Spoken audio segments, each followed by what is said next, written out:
I'm leaving you for your sister." The words hung in the air like shrapnel, suspended in that millisecond before pain registers. My husband of 17 years, Jason, stood at the head of our anniversary dinner table, champagne flute raised as though he were giving a toast instead of demolishing our marriage in front of everyone we knew. I felt 20 pairs of eyes swivel toward me, waiting for the explosion, the tears, the scene that would give them something to discuss for months. The restaurant had gone eerily quiet. Even the waitstaff froze, unsure whether to continue service or retreat. My name is Lydia Harmon, and at 42 years old, I'd built a reputation as one of Boulder's most respected interior designers. I specialized in transforming cold, sterile spaces into warm sanctuaries. The irony wasn't lost on me that I couldn't see the emptiness growing in my own home until this moment. "I appreciate your candor," I said, my voice steady despite the earthquake happening inside me. I reached for my handbag, extracted a thick manila folder, and placed it deliberately on the white tablecloth in front of him. "Timing is everything, isn't it?" Jason's smug expression faltered as he glanced down at the folder. "What's this?" he asked, his voice losing its performative confidence. "Open it," I replied, rising from my seat. I smoothed my dress, a midnight blue number I'd purchased specifically for this night, and looked around the table at our stunned friends and family. Among them sat my sister Vanessa, her face drained of color, her eyes unable to meet mine. "Please, enjoy the remainder of your dinner. The bill has been settled," I announced, then turned to Jason one last time. "I believe you'll find everything in order." The click of my heels against the marble floor echoed as I walked away, my spine straight, my eyes forward. Behind me, I heard the rustle of papers, followed by a strangled sound from Jason. I didn't look back. The cool night air hit my face as I stepped outside, finally allowing myself to take a full breath. My car waited at the valet stand. As I slid into the driver's seat, I caught a glimpse of myself in the rearview mirror. I looked remarkably composed for someone whose life had just imploded. But then, I'd had 3 months to prepare for this moment, ever since I found the first message from Vanessa on Jason's phone. What neither of them knew was that Vanessa wasn't his only betrayal, and I had evidence of everything. The affairs, the money he'd siphoned from our accounts, the property he'd tried to transfer solely to his name, and most damning of all, the plan they'd hatched to push me out of my own company. As I pulled away from the curb, I allowed myself one small smile. The game had just begun. Our story began like many others, a chance meeting that seemed like fate. Jason and I crossed paths at a home exhibition where I was showcasing my designs. He was charming, attentive, and seemed genuinely interested in my work. Unlike many men I dated, he wasn't intimidated by my ambition or success. 2 years later, we were married in a small ceremony at a mountainside venue overlooking Boulder. Vanessa stood beside me as my maid of honor, 7 years my junior, but always my closest confidant. She'd whispered, "You found the perfect one," as she helped adjust my veil, and I'd believed her. The first decade was everything I'd hoped for. We built Harmon Interiors together, my design talent paired with his business acumen. We purchased a beautiful home in the hills, hosted dinners for friends, and created what I thought was an unshakable foundation. The cracks began to appear gradually. Jason started working later, traveling more frequently, becoming distant in ways I couldn't quite articulate. I dismissed my concerns, attributing the changes to the natural evolution of a long-term relationship. When Vanessa moved back to Boulder after her divorce 3 years ago, she became a regular fixture in our lives. I was grateful for her company during Jason's frequent absences. "He's just focused on growing the business," she'd assure me when I confided my worries. "Men get caught up in their work. You know how they are." I threw myself into my designs, creating spaces for others while my own home grew colder. It wasn't until I overheard a whispered phone conversation that the first real suspicion took root. She doesn't suspect anything, Jason had said, his voice low. Just stick to the plan. When I confronted him, he laughed it off as a surprise he was planning for our anniversary. I wanted to believe him. The alternative was too painful to consider. Then came the unexplained charges on our business credit card, weekend trips when he was supposedly at conferences, and most tellingly, the growing closeness between him and Vanessa, lingering hugs, inside jokes, the way they'd stop talking when I entered a room. Still, I waited for concrete proof. It came in the form of a misdirected text message 3 months ago. Miss you already. Can't wait until she's out of the picture. The message was meant for Jason, but sent to our shared iPad instead of his phone. The sender was Vanessa. That night, after Jason fell asleep, I slipped out of bed and made a call to Patricia Donovan, the most ruthless divorce attorney in Colorado. The next morning, I hired a private investigator. Gather everything, Patricia had advised. Bank statements, property deeds, text messages, photographs. Leave no stone unturned. And so I began building my case, piece by devastating piece. The discoveries came in waves, each more devastating than the last. The private investigator, Theo Weber, delivered weekly reports with clinical detachment, unaware that each photograph and transcript was another knife to my heart. The first revelation was expected but painful nonetheless. Photographs of Jason and Vanessa entering a hotel together, emerging hours later looking disheveled and pleased with themselves. Text message records showed they'd been carrying on for nearly a year, their betrayal meticulously planned around my business trips and client meetings. Standard affair protocol, Theo had said, sliding the photos across his desk. But there's more. The second wave hit harder. Financial documents showing Jason had been systematically moving money from our joint accounts to a separate one in his name only. Small amounts at first, then larger sums as he grew bolder. In total, he'd diverted nearly $300,000, money we'd earned together building Harmon Interiors. He's preparing to leave you financially compromised, Patricia explained when I showed her the records. This is premeditated. We can use that. But the third discovery was what truly shattered whatever lingering affection I still held for the man I'd married. Theo uncovered evidence of another woman, neither me nor Vanessa, with whom Jason had been involved for at least 6 months. Her name was Olivia Winters, a client whose home we had redesigned last year. The photos of them together were intimate, unmistakable in their meaning. Your husband's been busy, Theo remarked, his expression softening for the first time since I'd hired him. I'm sorry, Ms. Harmon. The final piece came just 2 weeks before our anniversary. Legal documents, obtained through Theo's connections, showed Jason had attempted to transfer ownership of our mountain property, a vacation home we'd purchased with my inheritance money, solely to his name. The transfer had been flagged and temporarily halted by the county clerk due to missing signatures.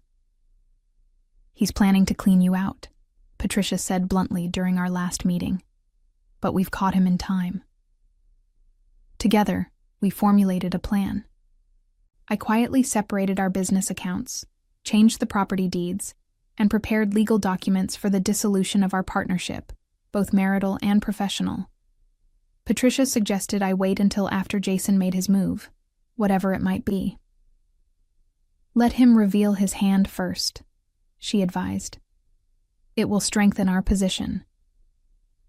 I never imagined he would choose our anniversary dinner for his grand announcement, surrounded by friends and family who had been part of our lives for years.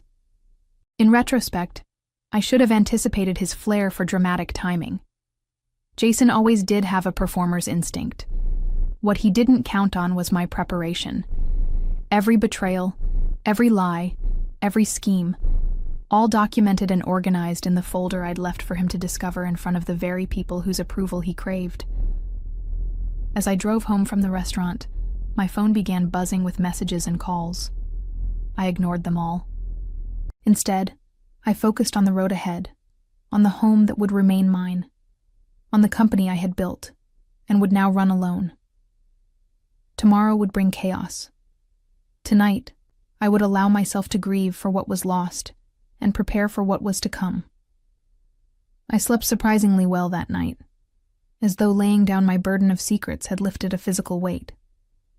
The morning sun streamed through the bedroom windows I had specifically positioned to catch the dawn light, and for a moment, I allowed myself to simply breathe. The illusion of peace shattered when my phone rang. Jason's name flashed on the screen, the first of what had now become 27 missed calls since I'd left the restaurant. I silenced it again and made coffee, taking my time. Control of the narrative was my only advantage now, and I intended to maintain it. At precisely 9 a.m., I called Patricia. "It's done," I said when she answered. "He made his announcement last night. I left him the folder." "Perfect," she replied. "I've already filed the divorce petition. He should be served within the hour." As if on cue, the doorbell rang. Through the security camera, I could see Jason standing on our porch, looking disheveled and frantic. His normally perfectly coiffed hair was sticking up at odd angles, and he wore the same clothes from last night. "He's here," I told Patricia. "Should I let him in?" "Your choice," she said. "Remember, everything can be used in court. Record any conversation." I opened the door but blocked the entrance. Jason looked worse up close, eyes bloodshot, face ashen. "Lydia," he began, his voice hoarse. "We need to talk. This isn't what it looks like." "Which part?" I asked calmly. "The affair with my sister, the one with Olivia Winters, or the money you've been stealing from our accounts?" He flinched at Olivia's name. "How did you—" "Does it matter? I know everything, Jason. There's nothing left to discuss." He pushed past me into the foyer, desperation rolling off him in waves. "Listen to me.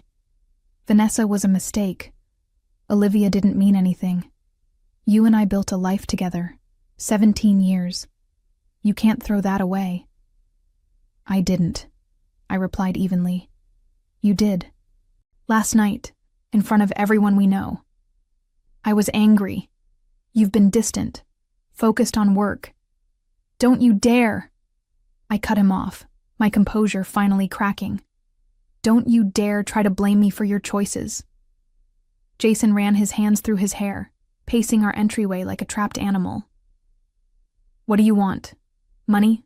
I'll transfer everything back. The mountain house? It's yours. Just call off the dogs." "The dogs?" "Your attorney already called me this morning. Dissolution of business partnership? Property settlements? You're trying to destroy me." I laughed then, a sharp sound that seemed to startle us both. That's rich, coming from the man who tried to transfer my inheritance property to his name alone. The doorbell rang again. This time it was a professional-looking woman holding legal documents. "Jason Harmon?" she asked, peering past me. "That's him," I confirmed, stepping aside. "You've been served," she stated, handing him the envelope before promptly leaving. Jason stared at the papers, then at me, realization dawning on his face. "You planned this. You knew before last night." 3 months, I admitted. "Not as long as you've been planning with Vanessa, but I work efficiently." His face darkened. "Vanessa doesn't know about any of this. About Olivia, the money. None of it." "I'm aware," I said. "She thinks you're leaving me just for her. How special she must feel." "She loves me," he said defensively. "And Olivia? Does she love you too? Does she know she's the other woman?" Jason's phone chimed with a text. He glanced at it, and what little color remained drained from his face. "What have you done?" he whispered. "I haven't done anything yet," I replied. "But Theo Weber, my very thorough private investigator, might have accidentally sent some photos to Vanessa this morning. Technology can be so unpredictable." The sound of screeching tires outside told me the next act of our drama was about to begin. Vanessa burst through the front door without knocking, her face contorted with rage and heartbreak. She'd clearly dressed in haste, mismatched shoes, inside-out sweater, hair pulled back in a messy ponytail. In her hand, she clutched her phone like a weapon. "You bastard," she spat at Jason, ignoring me completely. "Who the hell is Olivia?" Jason's eyes darted between us, calculating his best move. I stepped back, leaning against the stair railing to watch the performance unfold. This confrontation was inevitable, but I hadn't expected it so soon. Theo must have sent the photographs immediately after our conversation. "Vanessa, calm down," Jason said, raising his hands in a placating gesture. "I can explain." "Explain?" she shrieked, thrusting her phone toward his face. "Explain why you're in bed with this woman while telling me you love me, while promising me we'd be together after you left Lydia?" "It's not what it looks like," he insisted, the irony of repeating the same line he'd used on me moments ago apparently lost on him. Vanessa finally seemed to register my presence. She turned to me, her expression cycling through shame, defiance, and confusion. "You knew?" she asked, her voice smaller now. "About you and Jason?" "Yes." "About Olivia?" "Also yes." I kept my tone neutral, clinical even. "About the money he's been stealing from our business, the property he tried to claim for himself, and the plans you two made to push me out of my own company?" "All of it." Vanessa blanched. We didn't." She turned back to Jason. "What is she talking about?" Jason shot me a venomous look. "Don't listen to her. She's trying to turn us against each other." I walked to the sideboard in our dining room and returned with copies of the documents I'd compiled. Bank transfers, property records, text message transcripts. The real ones, not the edited versions he showed you. Vanessa took the papers with trembling hands. As she read, her breathing became shallow. "Once she's gone, we can expand Harmon Interiors nationally," she read aloud from a transcript. "Your design aesthetic combined with my business model will make millions. Lydia's too provincial, too attached to Boulder." She looked up, eyes swimming with tears. "You said that was about a potential investor, not about me replacing Lydia." Jason stepped toward her. "Baby, you don't understand." "Don't baby me," Vanessa snapped, recoiling from his touch. "And the money? You said you were saving for us to start over." "I was," Jason insisted. "Everything I did was for our future." "Even Olivia?" I interjected quietly. Vanessa flipped through the photographs, each one delivering a fresh blow. 3 weeks ago," she murmured, examining a timestamp. "You said you were in Denver meeting suppliers." "She doesn't mean anything," Jason pleaded. "It was just physical." "Like I was just physical in the beginning?" Vanessa asked, her voice hollow. "Before you convinced me we were in love?" The realization seemed to hit her all at once. She staggered back, dropping the documents onto the floor. For the first time since she'd entered, she really looked at me, her older sister, the woman she'd betrayed. "Lydia," she began, but I shook my head. "Don't," I said. "Not now." A strange silence fell over the three of us. Outside, normal life continued. Birds singing, neighbors walking dogs, delivery trucks rumbling past. Inside, our little triangle of betrayal seemed suspended in amber. Jason broke first. "This doesn't change anything," he declared, addressing us both. "The divorce is still happening. The business will need to be divided. We can figure out the rest later." That's when I smiled. A genuine expression that seemed to unnerve him more than anger would have. "About that," I said. "There won't be much for you to divide." "What are you talking about?" Jason demanded, the confident businessman persona sliding back into place. "Harmon Interiors is worth millions, the contracts alone.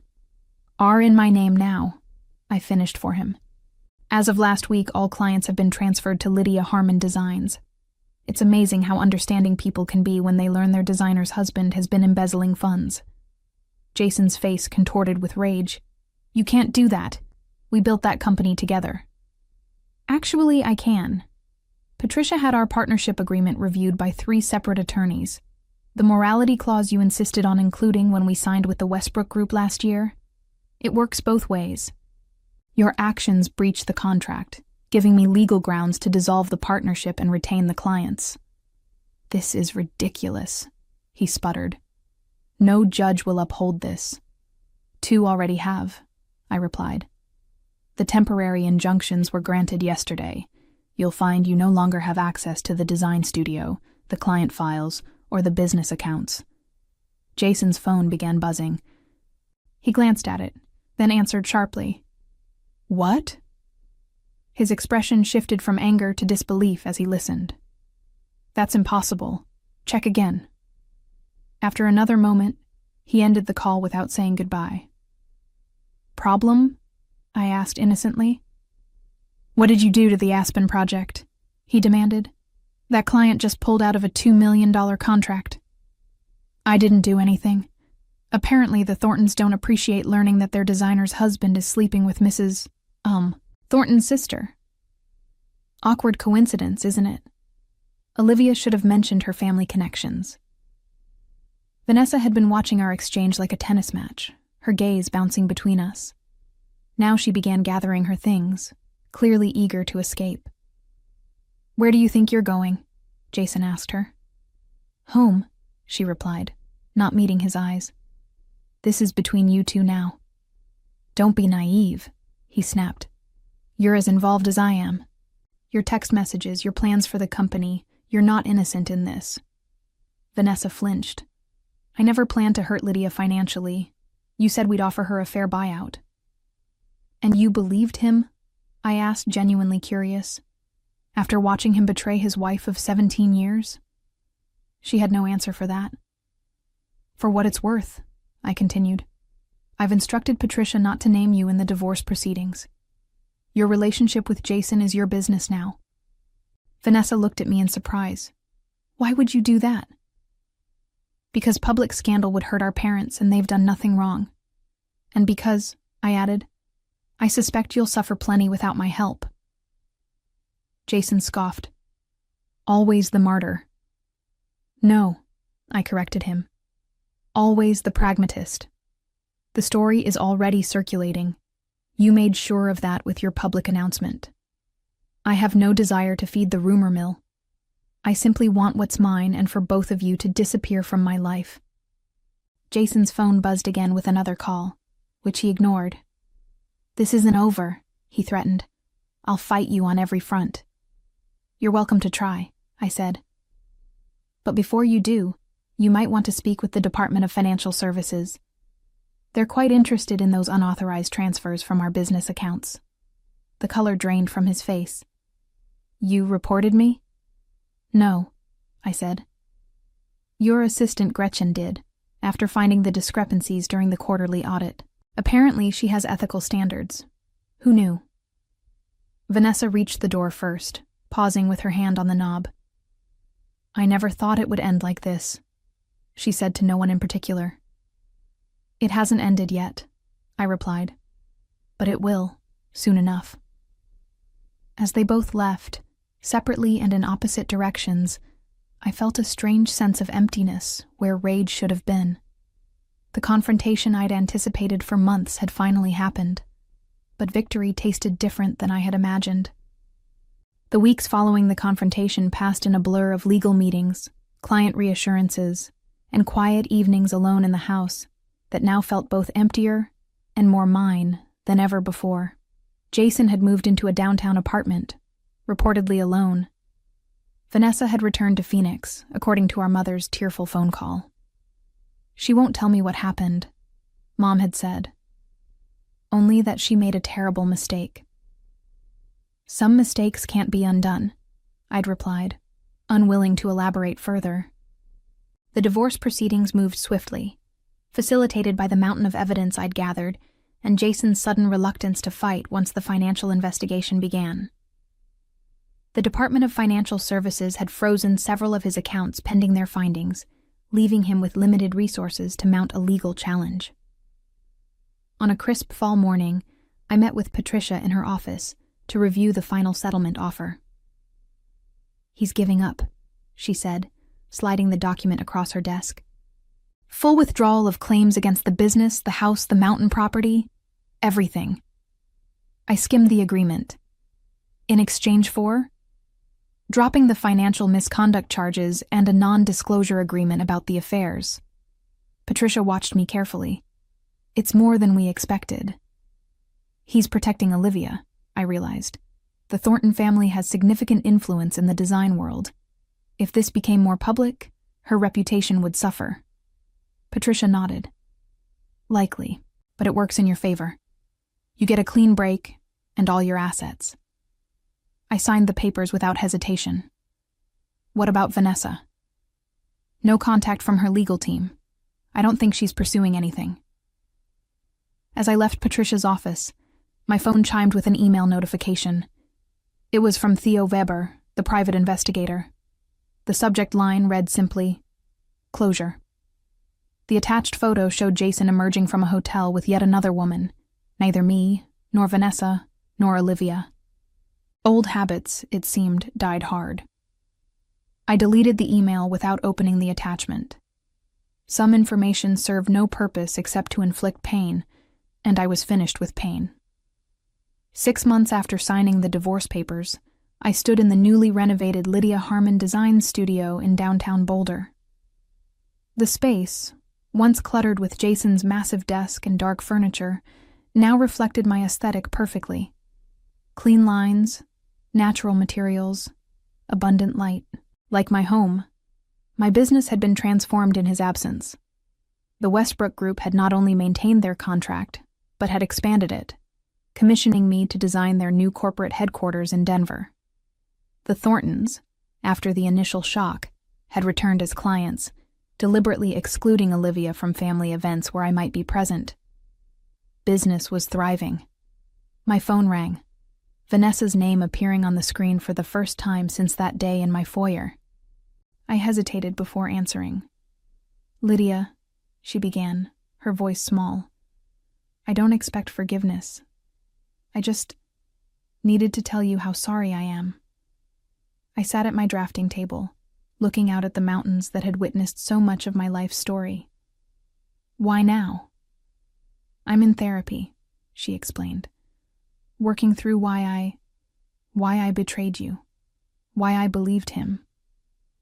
The silence stretched between us, filled with 17 years of sisterhood and one terrible betrayal. "He had affairs before me, didn't he?" she finally asked. "And after?" "Yes," I confirmed. "I suspect there were many we never discovered." Another pause. "Mom wants us all together for Christmas. I told her I'd only come if you approved." I considered this. Forgiveness wasn't something I could force, but holding on to anger served no purpose except to keep me tethered to the past. "I can't promise warmth," I told her honestly, "but I won't object to your presence." "That's more than I deserve," she whispered. After we hung up, I returned to my sketches for the Westbrook project. The design featured walls of glass and strategic skylights, allowing maximum natural light to penetrate what had once been dark, confined spaces. Some metaphors write themselves. The divorce was finalized on a Thursday. By Friday, I had changed the business name, repainted the office, and booked a solo trip to Barcelona, a city Jason had always refused to visit because he couldn't speak Spanish. With each step away from our shared past, I felt lighter, more myself. The betrayal of my husband and sister had nearly destroyed me. But in rebuilding, I discovered parts of myself that had been dormant during my marriage. The pieces they fractured had healed stronger than before. I had made my peace with both betrayers, not for their sake, but for mine. Revenge hadn't come in the form of destruction, but in rising from the ashes they'd created, whole and undiminished. They had expected me to crumble. Instead, I had rebuilt an empire. The ultimate victory wasn't in destroying them, but in finally, truly discovering myself.